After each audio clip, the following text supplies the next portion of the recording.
The young woman suffered a terrible betrayal on her wedding day. Hours later, she helped an elderly man without imagining who he was and the impact he would have on her life in the years to come. Before listening to this incredible story, click subscribe to see more exciting stories like this and avoid 10 years of bad luck in love. The sun shone brightly over New York City, as if it wanted to witness the most important day in Sarah Miller's life. At 28 years old, this brilliant and beautiful young woman was about to marry the love of her life, Ethan Parker, a successful lawyer with whom she had been in a relationship for 5 years. Sarah looked at herself in the mirror one more time, admiring the delicate wedding dress she had chosen.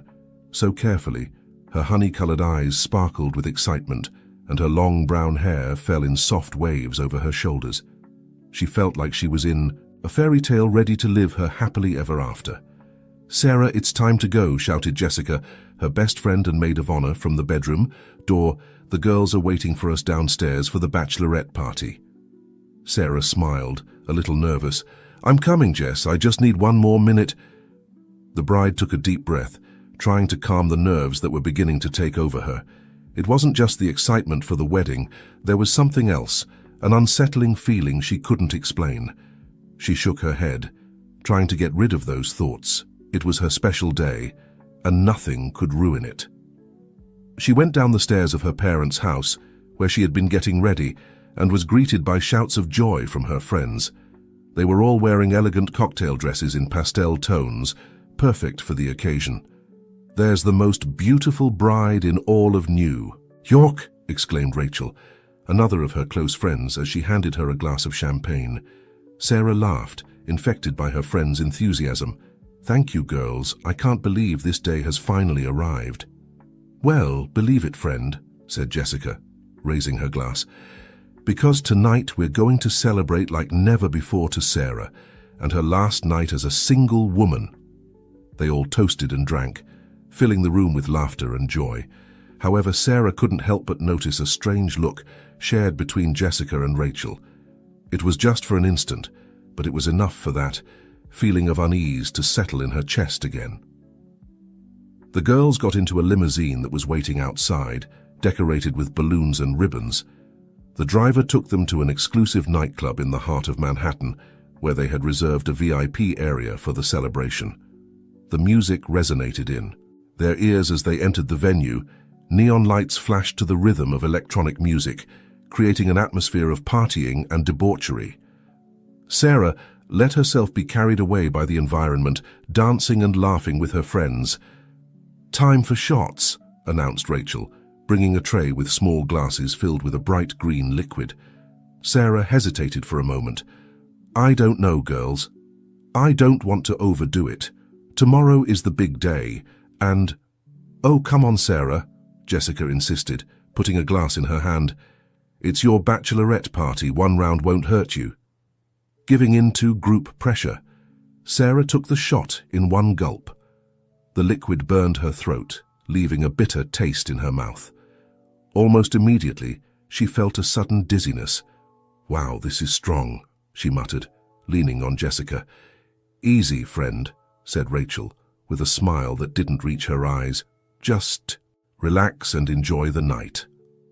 The hours passed in a blur of music, lights, and laughter. Sarah felt increasingly disoriented, as if she was seeing everything through a hazy veil. At some point in the night, she found herself on a couch away from the VIP area, struggling to keep her eyes open. "Jess," she called weakly, looking for her friend in the crowd. "I don't feel well." But Jessica didn't appear. Instead, a tall man with dark hair approached, sitting down next to her. "Hello, beautiful," he said in a voice that sounded vaguely familiar. "Why so lonely?" Sarah tried to get up, but her legs didn't respond. Panic began to take over her when the man put an arm around her shoulders. "Shh, calm down," he whispered. "We're just going to have a little fun." The last thing Sarah would remember from that night was the flash of a camera and the distant laughter of someone who sounded suspiciously like Jessica. The morning of the wedding dawned radiant, as if the universe were conspiring to create the perfect scenario for Sarah and Ethan's Union St. Patrick's Cathedral an architectural jewel in the heart of New York City, was decorated with hundreds of white roses and silk ribbons that gently waved in the spring breeze. Sarah woke up in her childhood bedroom with a pounding headache and a feeling of unease that she attributed to nerves and perhaps having drunk too much the night before. The memories of the bachelorette party were blurry, fragmented, but she forced herself not to think about it. Today was her day, the beginning of her new life with the man she loved. "Honey, are you ready?" asked her mother Emily, peeking through the door. "The makeup artist and hairdresser are here." Sarah nodded, forcing a smile. "Yes, Mum, I'll be ready in a moment." The next few hours passed in a whirlwind of preparations. Sarah let herself be styled and made up, mechanically responding to the excited questions and comments from her mother and bridesmaids. Jessica, her best friend, seemed unusually quiet, avoiding her gaze. "Jess, is everything okay?" Sarah asked at a moment when they were alone. Jessica seemed to startle. "What? Oh yes, of course, I'm just excited for you, Sarah." But there was something in her tone, a false note that Sarah couldn't ignore. However, before she could inquire further, her father entered the room, announcing that it was time to leave for the church. The journey in the limousine was silent, Sarah immersed in her thoughts while her father, Robert, gave her a comforting squeeze on the hand. Upon arriving at the church, Sarah's heart was beating hard. This was the moment she had been waiting for so long. Church doors opened wide, and the wedding march began to play. Sarah, on her father's arm, began to walk down the central aisle. The guests stood up, admiring her beauty. At the end of the aisle, Ethan was waiting for her, handsome and elegant in his black suit, with a smile that lit up his entire face. When she reached the altar, Ethan took her hands, his eyes bright with love and excitement. "You look beautiful," he whispered. The priest began the ceremony, his words resonating in the packed church. Sarah and Ethan exchanged glances full of promises and shared dreams. Everything seemed perfect, like something out of a fairy tale. But fairy tales don't exist in real life. Just as the priest was about to pronounce them husband and wife, the church doors burst open. Rachel, one of the bridesmaids, came running in, holding a tablet in her hands. "Wait!" she shouted, her voice echoing in the sudden silence of the church. "There's something everyone needs to see." Before anyone could react, Rachel connected the tablet to a projector that had been installed to show photos of the couple during the reception. The image that appeared on the church wall made Sarah feel like the world was stopping. It was a video. A video of her, clearly intoxicated, in the arms of a man who wasn't Ethan. The images were blurry, but clear, enough that there was no doubt about her identity. In the video, Sarah giggled stupidly as the man kissed her neck, his hands wandering to places they shouldn't. A collective gasp ran through the church. Sarah, paralyzed by shock, could only watch in horror as her life crumbled before her eyes. "Ethan," she whispered, turning to her fiancé, I don't know what this is, I don't remember."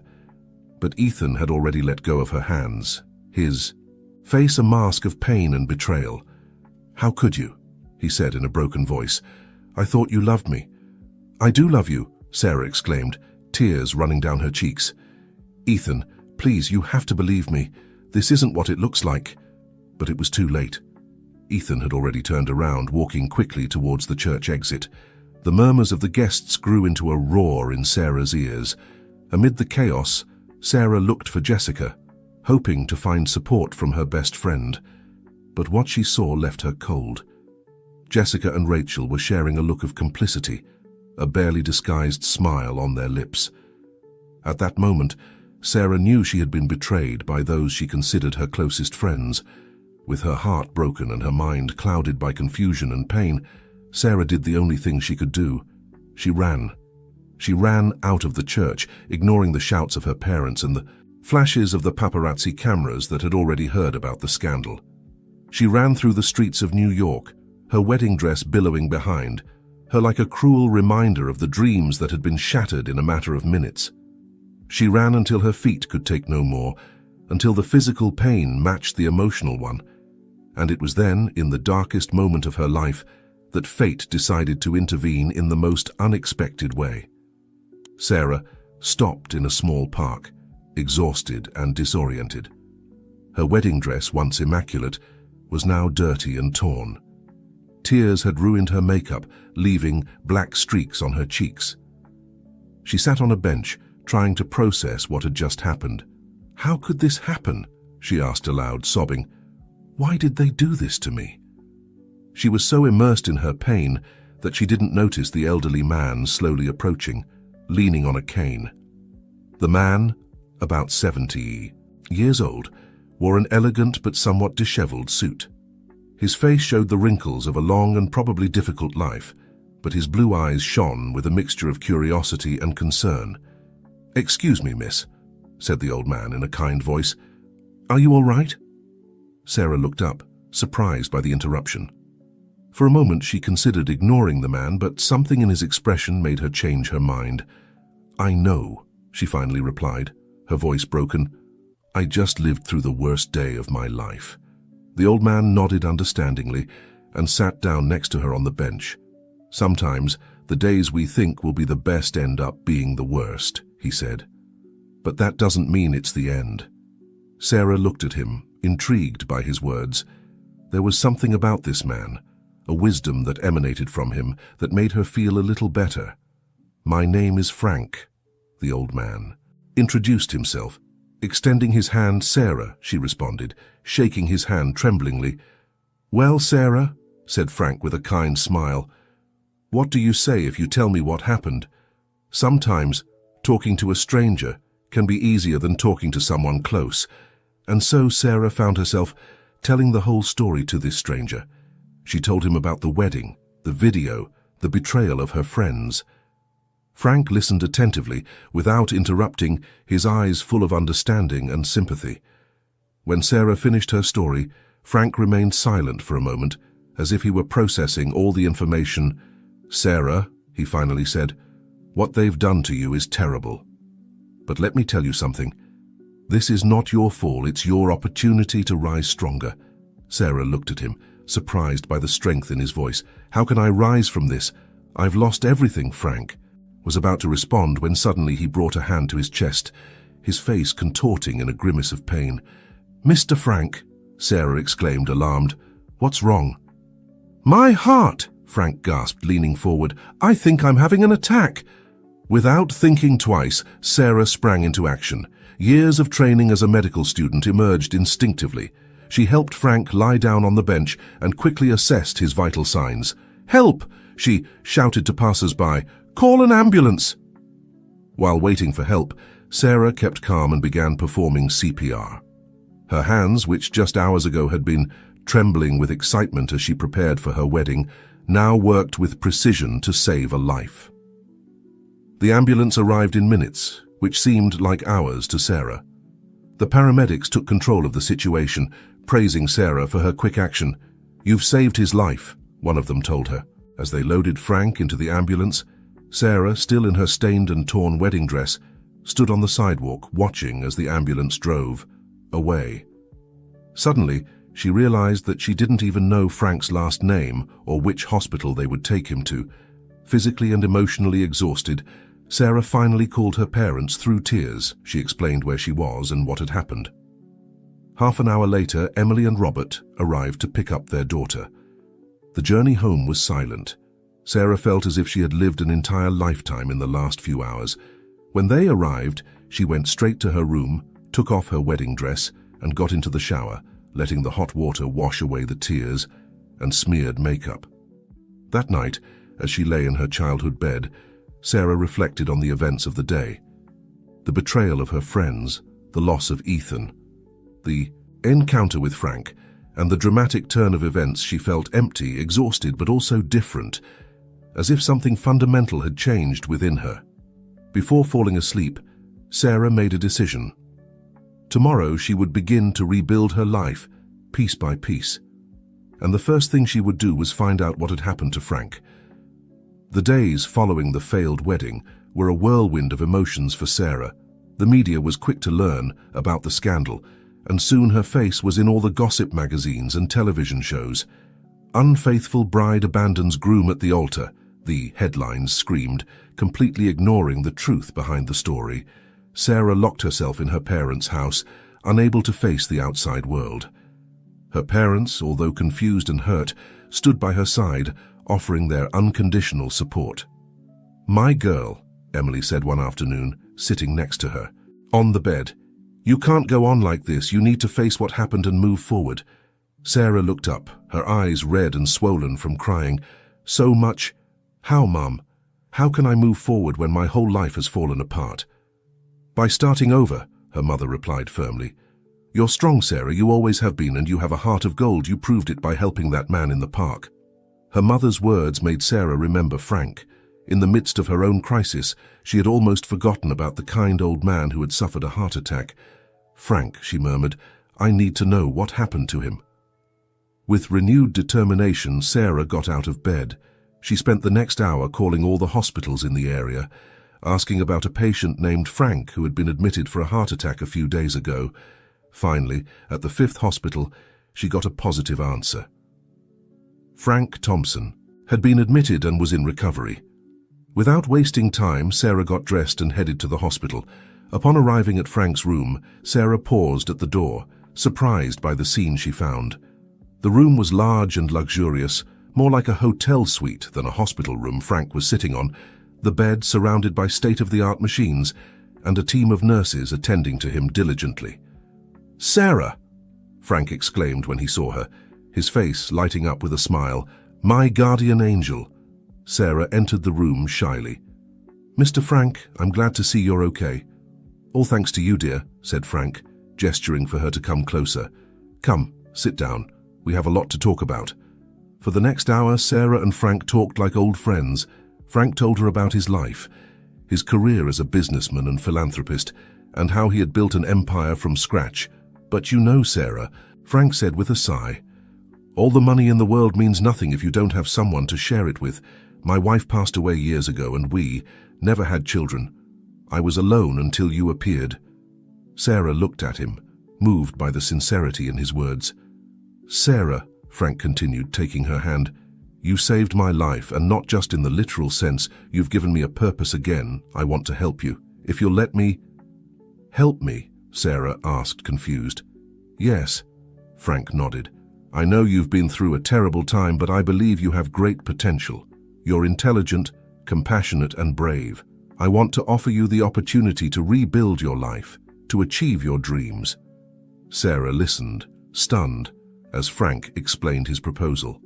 He wanted to finance her studies, help her establish herself in a new city if she wanted, and even offer her a job in one of his companies if she was interested. "You don't have to decide now," Frank said, seeing Sarah's overwhelmed expression. "Take your time to think about it, but I want you to know that you have options, Sarah. Your life didn't end that day in the church. In fact, it could be just beginning." Sarah left the hospital that afternoon with her head spinning. Frank's offer was incredible, almost too good to be true.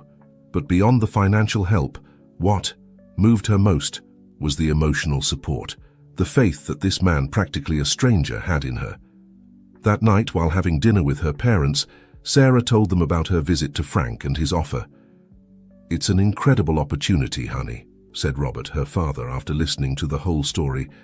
"But the decision is yours. What do you want to do?" Sarah looked at her parents, feeling for the first time in days a spark of hope. In her heart, "I want to start over," she said with determination. "I want to prove to everyone, and especially to myself, that I'm stronger than they.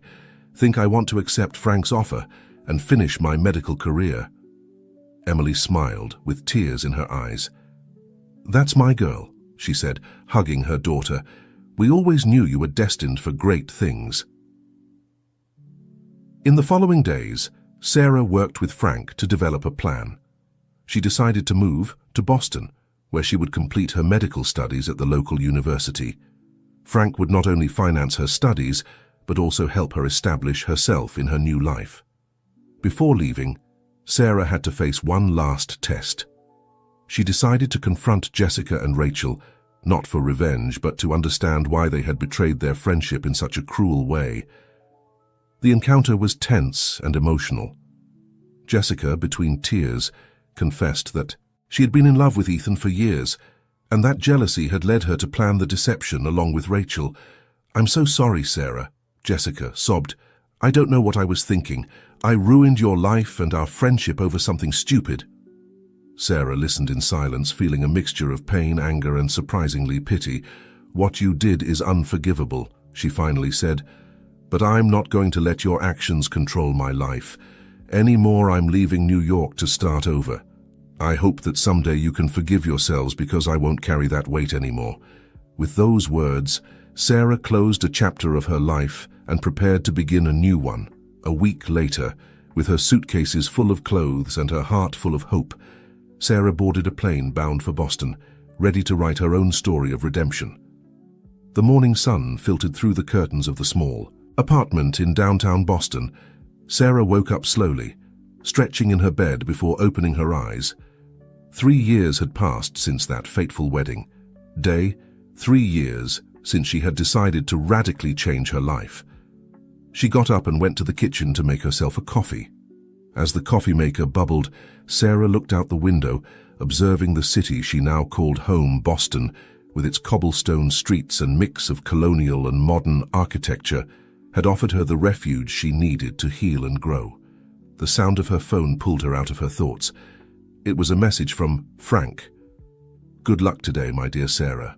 I'm proud of you." Sarah smiled, feeling a wave of gratitude towards the man who had become a father figure to her. Thanks to Frank's support, she had not only been able to finish her medical studies, but had also discovered her passion for scientific research. Today was an important day. Sarah was going to present her doctoral thesis on new treatments for heart diseases, a topic she had chosen inspired by her experience with Frank. Her work was already generating interest in the medical community, and she had offers from several prestigious institutions to continue her research after graduating. Sarah dressed carefully, choosing a navy blue suit that gave her an air of professionalism and confidence. Before leaving, she stopped in front of the mirror. The woman looking back at her was very different from that devastated bride 3 years ago. Her eyes shone with determination and wisdom, and a confident smile adorned her face. The presentation was a resounding success. Sarah presented her research with clarity and passion, answering the committee's questions with confidence and deep knowledge. When the committee chairman announced that her thesis had been approved with honors, Sarah felt her heart was going to burst with joy. That night, while celebrating her achievement with a small gathering of friends in her apartment, Sarah received a call from Frank. "Congratulations, Dr. Miller," Frank exclaimed on the other end of the line. "I knew you'd do it. I have a surprise for you. How about you come to New York next weekend? There's something I want to discuss with you." Sarah accepted the invitation, intrigued by what Frank might have in mind. Despite not having returned to New York in 3 years, she felt she was ready to face her past. The following weekend, Sarah found herself in Frank's mansion in the Upper East Side, one of the most exclusive neighborhoods in New York. Frank greeted her with a warm hug, his face radiant with paternal pride. "Sarah, my dear girl," said Frank, guiding her to his study. 3 years have passed since you decided to turn your life around, and look at all you've achieved. I'm immensely proud of you." Sarah smiled, moved. "It's all thanks to you, Frank. I can never thank you enough for the opportunity you gave me." Frank shook his head. "I just gave you the tools, Sarah. You did all the hard work, and that's why I want to make you a proposal." Frank explained that he was planning to open a new medical research center in New York focused on heart diseases. He wanted Sarah to be the director of the center. "You'll have all the resources you need," Frank said. "You'll be able to continue your research and help train the next generation of medical scientists. What do you say?" Sarah was speechless. It was an incredible opportunity, a dream come true. But it also meant returning to New York, facing her past in a way she hadn't anticipated. "I need to think about it," she finally said. "It's a wonderful offer, Frank, but going back to New York, I don't know if I'm ready." Frank nodded understandingly. "I understand, Sarah. Take the time you need to decide. But remember, you're not the same person who left 3 years ago. You're stronger now, and you have so much to offer." That night, Sarah walked the streets of New York, lost in her thoughts. The city had changed, or maybe it was her who had. changed. The painful memories were still there, but they no longer had the same power over her. As she strolled through Central Park, a place she used to frequent in her previous life, Sarah found herself in front of a cafe she knew well. It was the place where she used to meet with Jessica and Rachel. For a moment she hesitated, but then with a determined sigh she entered. The interior of the cafe was almost the same as in her memories. She sat at a table in the corner, ordered a coffee and observed the people around her. It was then that she saw her. Jessica was sitting a few tables away, absorbed in a book. She looked different, more mature, with shorter hair and an air of seriousness she didn't have before. Sarah felt her heart racing. Should she leave? Confront her? Before she could decide, Jessica looked up and their gazes met. The recognition was instant. Jessica turned, pale, her eyes wide open. For a moment, neither of them moved. Then slowly Jessica got up and approached Sarah's table. "Sarah," she said softly, almost a whisper, I didn't expect to see you here." Sarah looked at her, surprised by the calm she felt. "Hello, Jessica," she replied. "It's been a long time." Jessica nodded, nervously twisting her hands. Can I sit down?" Sarah hesitated for a moment, but then nodded. Jessica sat down, her eyes full of a mixture of fear and hope. "Sarah, I'm so sorry," Jessica began, her voice broken with emotion. "I know you probably don't want to hear this, but I need to tell you, what I did was unforgivable. I've lived with that guilt every day since then." Sarah listened in silence, surprised by the sincerity she perceived in Jessica's words. "After what happened," Jessica continued, "I lost all my friends. No one wanted anything to do with me, and rightly so. I moved to Chicago for a while to escape from everything. There I started therapy and, well, I've been working on myself, trying to understand why I did what I did and how I can be a better person." Sarah took a sip of her coffee, processing Jessica's words. "And Rachel?" She finally asked. Jessica shook her head. "I haven't spoken to her in years. After what happened, our friendship crumbled. The last I heard of her, she had moved to Los Angeles. There was a moment of silence between them, full of unspoken words and contained emotions. "Jessica," Sarah finally said, "what you did to me was terrible. You destroyed what I thought was the happiest day of my life. It took me a long time to heal from that wound." Jessica lowered her gaze, tears forming in her eyes. "But," Sarah continued, "I also realized that holding on to that pain wasn't doing me any good. I've grown a lot in these years, and part of that growth was learning to forgive." Jessica looked up, her eyes full of surprise and hope. "I'm not saying we can be friends again," Sarah clarified. "There are things that can't be undone, but I forgive you, Jessica, for my own good, and I hope for yours too." Tears were now flowing freely down Jessica's cheeks. "Thank you, Sarah," she said between sobs.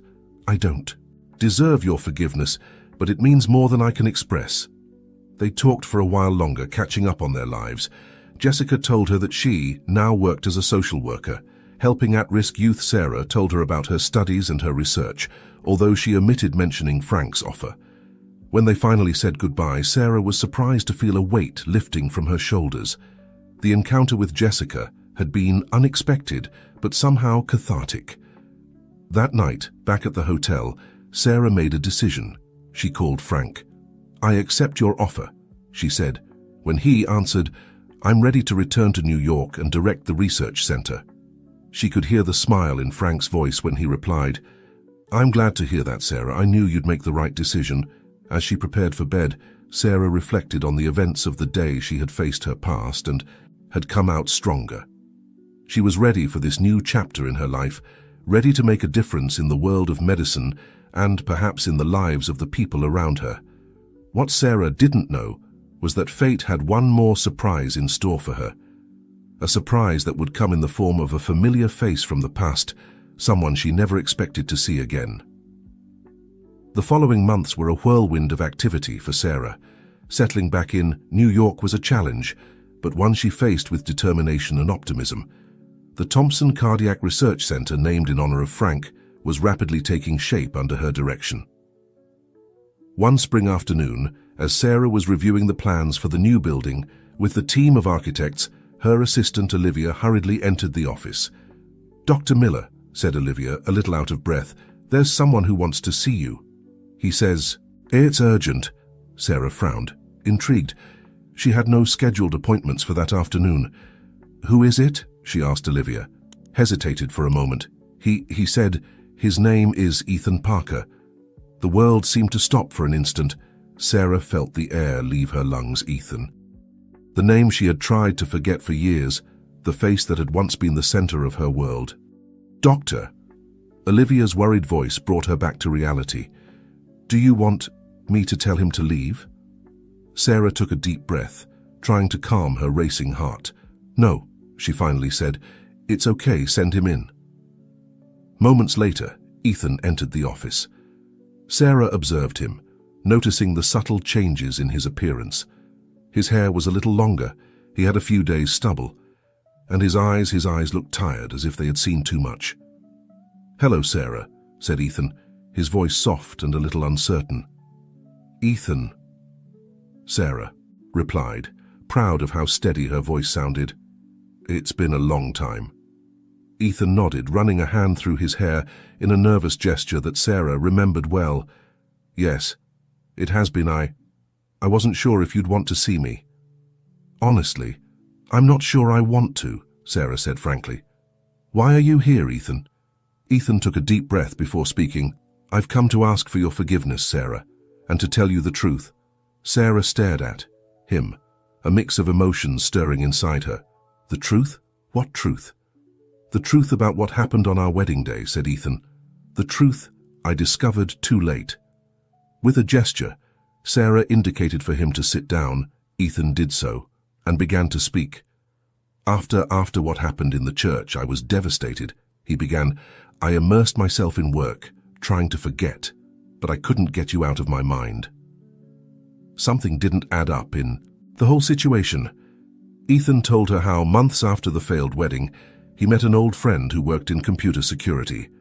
Over drinks one night, Ethan told him about the video and the doubts that tormented him. "My friend offered to analyze the video," Ethan continued. "And what he discovered, Sarah, the video was fake. A very sophisticated manipulation, but fake nonetheless." Sarah felt the world wobble beneath her feet. "What?" she whispered. Ethan nodded, his eyes full of remorse.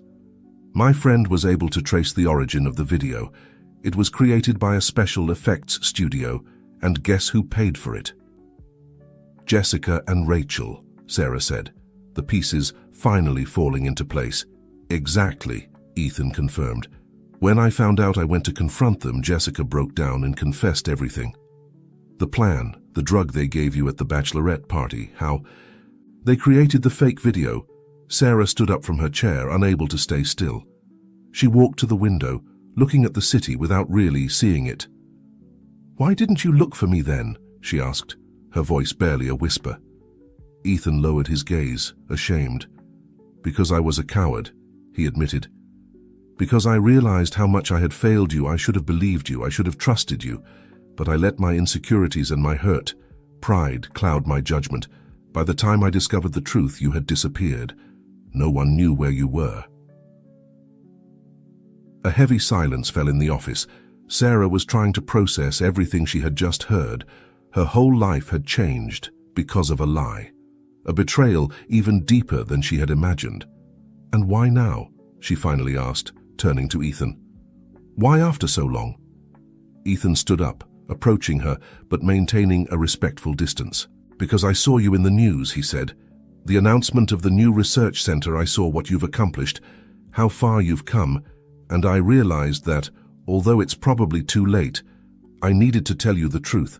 I needed to ask for your forgiveness." Sarah looked at him, seeing the sincerity in his eyes. Part of her wanted to scream, cry, expel all the anger and pain she had kept for years, but another part, the part that had grown and matured, understood that the past couldn't be changed.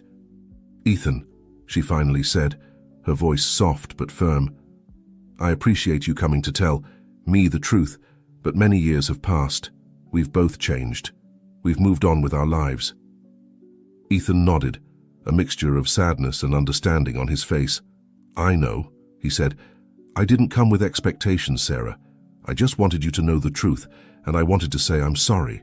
I'm sorry. I didn't trust you. I'm sorry I failed you when you needed me most." Sarah felt tears threatening to fall, but she held them back. "I'm sorry too," she said. "I'm sorry we lost so much time, that our lives took this path, but I'm also grateful." Ethan looked at her, surprised. "Grateful?" Sarah nodded. "Yes, because despite all the pain, that experience led me to where I am now. It made me stronger. It helped me discover my true passion, and I met wonderful people along the way." There was a silence between them, full of unspoken words and paths not taken. Finally, Ethan spoke. "You're amazing, Sarah," he said with a sad smile. "You always were. I'm glad you found your way." Sarah returned the smile, feeling a weight lift from her shoulders. "Thank you, Ethan, for coming, for telling me the truth. It means a lot to me." Ethan nodded and headed towards the door. Before leaving, he turned one last time. "Sarah," he said, "I know it probably doesn't mean much now, but I want you to know that I never stopped loving you, and that I'm immensely proud of the woman you've become." With those words, Ethan left the office, leaving Sarah with a whirlwind of emotions. She sat in her chair, trying to process everything that had happened. That night, as she drove back to her apartment, Sarah realized she felt different, as if the last link tying her to her past had finally broken. She was ready to move forward, completely and without reservations, towards her future. What Sarah didn't know was that fate had one last twist in store for her story, one that would test everything she had learned and force her to make the most difficult decision of her life. The months flew by for Sarah.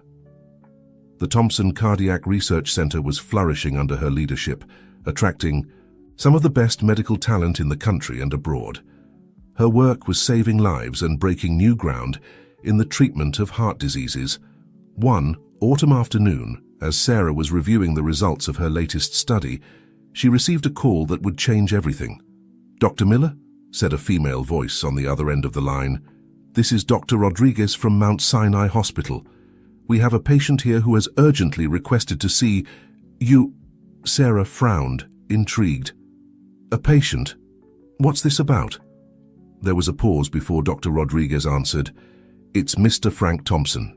He's suffered another heart attack, more severe than the previous one. He's asking to see you." Sarah's world stopped for an instant. Frank, the man who had been like a father to her, the one who had given her a second chance in life, was in danger. "I'm on my way," Sarah said, already standing up, and grabbing her coat at the hospital, Sarah was greeted by Dr. Rodriguez, a middle-aged woman with kind but worried eyes. "Mr. Thompson is stable for now," she explained as they walked towards the room.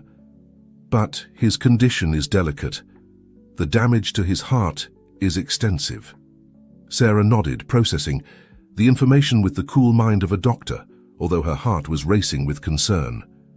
When she entered the room, Sarah had to suppress a gasp. Frank, always so strong and vital, now seemed fragile and small in the hospital bed, surrounded by machines and monitors. "Sarah, my girl," Frank said, in a weak voice but with a smile on his face. Sarah approached, taking his hand. "I'm here, Frank. Everything's going to be all right." Frank gently shook his head. "We both know that's not true, Sarah. I'm an old man and my heart is tired." "Don't say that," Sarah protested, feeling tears welling up in her eyes. "You're strong. You're going to get through this." Frank squeezed her hand. "Listen to me, Sarah. I'm not afraid of death. I've lived a good life, especially these last few years thanks to you. But I need to ask you something." "Anything," Sarah responded without hesitation.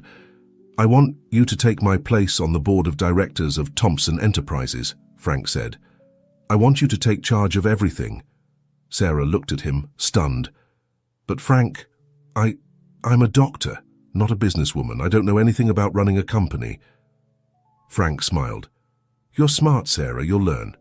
Besides, you have a kind heart and a clear vision. That's more important than any business degree." Before Sarah could respond, the door opened and Ethan entered, looking agitated and worried. "Uncle Frank," he exclaimed, approaching the bed. Then he noticed Sarah's presence and stopped, surprised. Sarah, I didn't know you'd be here. Sarah was equally surprised. Uncle Frank? She asked, confused. Frank let out a weak laugh. Ah, I see, I never told you about this. Ethan is my great-nephew, the son of my favorite niece. Sarah and Ethan looked at each other. Processing this new information, fate seemed determined to intertwine their lives in the most unexpected ways. It's good that you're both here, Frank continued, because I have something important to tell you. With a tired but determined voice, Frank explained his plan to them. He wanted Sarah and Ethan to run Thompson Enterprises together. Sarah would be in charge of the philanthropic and medical division, while Ethan, who had been working in the company for the past few years, would handle the commercial side. You two are the people I trust the most, Frank said. Together you can carry on my legacy and do wonderful things. Sarah and Ethan looked at each other, a mix of emotions on their faces. Surprise, confusion, and maybe, deep down, a spark of something more. But Uncle, Ethan protested, are you sure about this? Sarah and I, well, we have a complicated history. Frank smiled mischievously. I know, and I think it's time you resolve that history once and for all. Life is too short to hold grudges or let second chances pass by. Before either of them could respond, Frank suffered a coughing fit. Dr. Rodriguez quickly entered, asking Sarah and Ethan to leave the room while they attended to Frank. In the hospital hallway, Sarah and Ethan stood in silence, processing everything that had just happened. So you've been working for Frank all this time? Sarah finally asked. Ethan nodded. Yes, for a couple of years now. I never knew that. You and he, well, that you had such a close relationship. He's like a father to me, Sarah said softly. He gave me a second chance when I needed it most. There was another silence between them, full of unspoken words and unresolved feelings.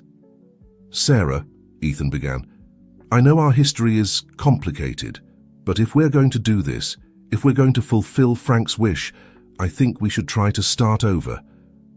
Sarah looked at him, seeing the sincerity in his eyes. Part of her wanted to resist, to protect her heart that had already been hurt once, but another part, a part that believed in second chances, urged her to take a leap of faith. You're right, she finally said, for Frank and maybe for ourselves. Ethan smiled, a glimmer of hope in his eyes. How about we start with a coffee? We can talk about the company, about Frank, about us. Sarah nodded, feeling a mix of nervousness and anticipation. Sounds good. As they headed to the hospital cafeteria, Sarah couldn't help but think about the turns her life had taken from abandoned bride to renowned scientist, and now potential heir to a business empire. And in the midst of it all, Ethan, the man who once broke her heart, was coming back into her life. The future was uncertain, full of challenges and difficult decisions. But for the first time in a long time, Sarah felt she was exactly where she needed to be, ready to face whatever came, with the strength she had gained over the years, and perhaps with someone special by her side. As they sat down in the cafeteria, Sarah looked at Ethan, and for a moment saw a glimpse of the future, a future full of possibilities, of redemption, and perhaps of a love renewed and stronger than ever. The following months were a whirlwind of emotions and changes for Sarah. Frank, against all odds, recovered enough to leave the hospital, although his health remained delicate. From his home, he supervised Sarah and Ethan's transition into their new roles at Thompson Enterprises. Sarah immersed herself in learning the business world with the same dedication she had shown in her medical career. She spent long hours studying financial reports, business strategies, and corporate management. Ethan became her mentor in this new world, guiding her with patience and admiration for her quick learning. As they worked together, Sarah and Ethan rediscovered the connection they once had. The long nights working on projects, passionate discussions about the future of the company, moments of laughter and complicity, everything was weaving a new relationship between them, deeper and more mature than the previous one. One night, while reviewing some documents in Sarah's office at the research center, Ethan looked at her with an intensity that made her catch her breath. Sarah, he said softly, I know we've been focused on work and fulfilling Frank's wishes, but have you thought about us? About what we could be, Sarah felt her heart racing. She had been avoiding this conversation, afraid of opening old wounds. But at that moment, looking into the eyes of the man Ethan had become, she knew she could no longer deny it. "I've thought about it," she admitted. "But Ethan, our history—" "Our history is part of who we are," Ethan interrupted, gently taking her hand. "But it doesn't have to define our future. We've grown, we've changed. I think we deserve a second chance." Sarah looked at their intertwined hands, feeling a warmth spreading throughout her body. "You're right," she finally said, with a small smile. "Maybe it's time to write a new chapter." That night marked the beginning of a new stage in their relationship. They decided to take it, slow, rediscovering each other while navigating their new responsibilities in the company. Weeks later, Sarah was in her office when she received an urgent call. It was from the hospital. Frank had suffered another heart attack. Sarah and Ethan rushed to the hospital, their hearts beating with fear and concern. When they arrived, Dr. Rodriguez was waiting for them with a grave expression. "I'm sorry," she said softly. "We did everything we could." But Sarah felt the world crumbling around her. Ethan hugged her tightly as they both cried for the loss of the man who had meant so much to them. The following days passed in a blur of funeral arrangements and business meetings. Sarah stayed strong, leaning on Ethan and on the legacy Frank had left them. On the day of the funeral, as Sarah gave the farewell speech, she looked at the gathered crowd. She saw familiar faces and new ones, all united by the love and respect they felt for Frank. In the front row were her parents, proud and moved by how far their daughter had come. And next to them, to her surprise, was Jessica, with tears in her eyes and an expression of sincere repentance. "Frank Thompson wasn't just a great businessman," Sarah said, her voice firm despite the tears. "He was a visionary, a philanthropist, and for many of us a mentor and a father. His legacy will live on through the lives he touched and the institutions he created, and I promise here and now that we will honor his memory by continuing his work, helping others and making the world a better place." After the ceremony, Jessica timidly approached Sarah. "Sarah, I know I have no right to be here, but I needed to come. Frank was very kind to me when he found out what I had done. He helped me get help to straighten out my life. I can never thank him enough nor apologize enough to you." Sarah looked at her former friend, seeing the sincere repentance in her eyes. At that moment, she remembered Frank's words about forgiveness and second chances. "Jessica," she said softly, "what you did was terrible and caused us all a lot of pain, but Frank believed in redemption, and so do I. Maybe it's time to leave the past behind." The two women hugged, tears of pain and hope mixing on their cheeks. That night, after everyone had left, Sarah and Ethan remained alone in Frank's mansion. They walked through the halls, remembering, shared moments with the man who had changed their lives. "You know," Ethan said, taking Sarah's hand, "I think Uncle Frank planned all of this, bringing us together, making us work together. He was always an old fox." Sarah laughed softly, the first hint of joy since Frank's death. "You're right. He's probably somewhere, looking at us and feeling very pleased with himself."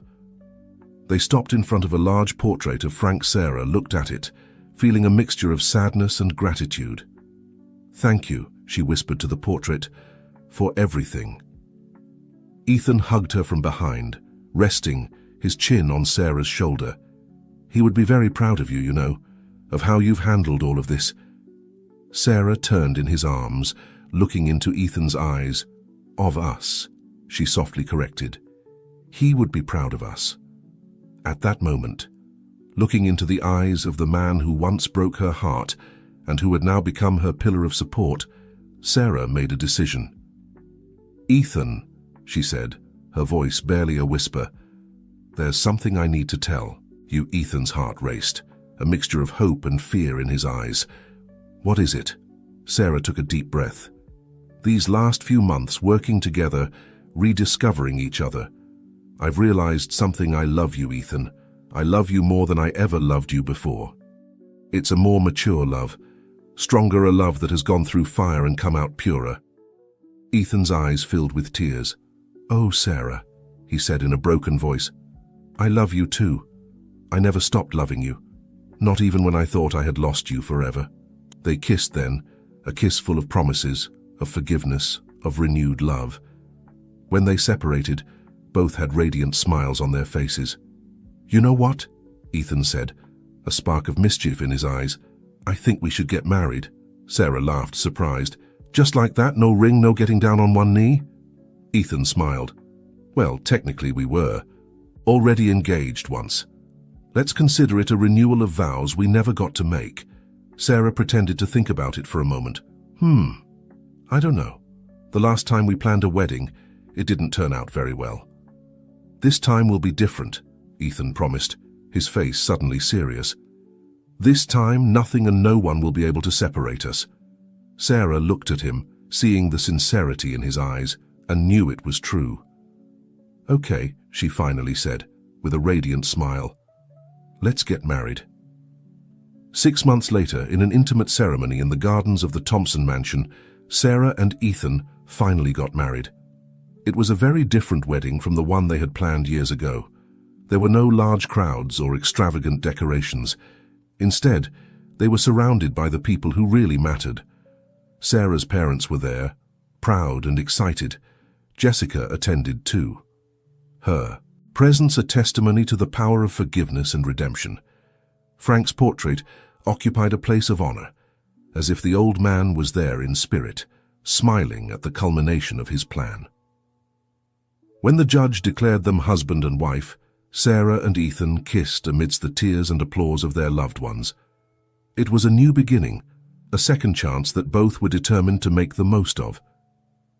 In the years that followed, Sarah and Ethan led Thompson, enterprises with vision and compassion. They expanded the company's philanthropic work, focusing especially on medical research and providing healthcare to disadvantaged communities.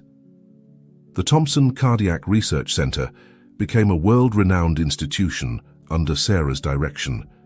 Her research revolutionized the treatment of heart diseases, saving countless lives. 2 years after their wedding, Sarah gave birth to a girl they named Francesca, in honor of the man who had changed their lives. Little Frankie, as they affectionately called her, grew to be a bright and compassionate girl, the joy of her parents and the pride of her grandparents. One afternoon, as Sarah watched Ethan playing with Frankie in the garden, she couldn't help but reflect on the path that had led her there.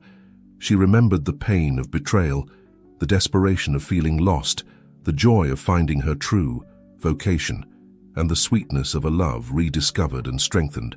She realized that every step, every stumble, every moment of pain and joy had led her exactly where she needed to be. She had found her purpose, her true love, and a family she treasured above all else. As the sun set over the garden, bathing the scene in a golden light, Sarah smiled. Life hadn't been easy, but every challenge had made her stronger. Every betrayal had taught her to value loyalty. Every loss had taught her to appreciate what she had, and now, looking at her family, Sarah knew she had found her happy ending. It wasn't the one she had imagined years ago. It was better. It was real, earned through tears and laughter, forgiveness and love. As she walked towards Ethan and Frankie, Sarah felt a deep gratitude for Frank, for second chances, for the power of forgiveness and redemption, but above all for the strength she had found within herself to overcome every obstacle and create the life she now had. Ethan saw her approaching and smiled at her, that smile that still made her heart race. Frankie ran towards her, laughing and shouting, "Mommy, Mommy!" Sarah hugged them both, feeling her heart overflow with love. This was her home, her family, her happiness. And as the sun disappeared on the horizon, Sarah knew that no matter what the future might hold together, they could face anything, because in the end, true love, perseverance, and redemption had triumphed. And Sarah Miller, once an abandoned bride, was now the protagonist of her own story of success and happiness.